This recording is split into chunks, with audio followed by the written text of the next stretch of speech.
बातमी कोल्हापुरातल्या महादेवी हत्तीणीबाबत आज मंत्रालयामध्ये बैठक बोलावण्यात आली आहे। मुख्यमंत्र्यांनी ही बैठक बोलावली आहे। कायदेशीर बाबींवर या बैठकीमध्ये चर्चा होणार आहे। राजू शेट्टींसह धैर्यशील माने, सतेज पाटील बैठकीसाठी दाखल झालेले आहेत। नांदणी मठाचे विश्वस्त सुद्धा बैठकीसाठी मंत्रालयामध्ये पोहोचलेले आहेत।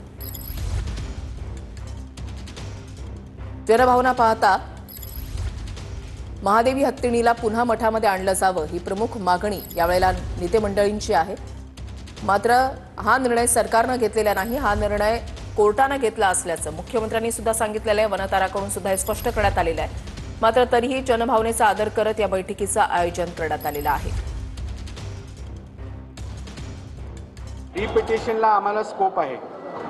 या रिपिटिशनच्या माध्यमातून शासनाने सुद्धा त्या ठिकाणी काय त्यांचा इंटरव्हेन करून काय मार्ग निघतो, कारण की न्याय प्रविष्ट आहे त्यात कशा पद्धतीने स्कोप निघतो, काय करता येईल तो आमचा प्रयत्न राहील। ते आता कायद्याच्या तज्ञांना घेऊन बाबी तपासल्या पाहिजे, त्यामध्ये काय सापडते हे बघितलं पाहिजे। माननीय मुख्यमंत्र्यांना आम्ही सगळी विनंती करणार आहे, कायदेशीर पद्धतीनं जशा पद्धतीनं आमच्या हिनं नेलं तशाच पद्धतीनं तिला परत कसं कायदेशीर कोर्टाच्या आदेशानं आणलं पाहिजे, हा प्रयत्न आमच्या सगळ्या